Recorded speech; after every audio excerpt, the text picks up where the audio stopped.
Natatandaan niyo ba yung huling tanong ko sa yung huling kwentuhan natin? Tinanong ko yung mga taong nasa abroad kung ano ba yung plano nila sa kanilang retirement. At majority ng mga tao, sabi nila, pupunta sila ng Pilipinas and then babalik dito sa Canada kapag summertime. I think it's a good plan. Kasi kung nandito naman yung mga anak, 'di ba?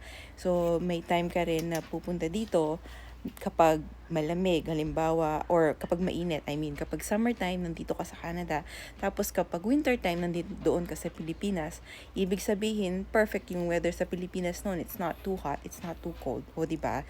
Tapos kung halimbawa, meron ka pang maliit na business on the side, or kung halimbawa, meron kang hobby, 'di ba? I think it's a perfect plan. I think that's what we're gonna shoot for.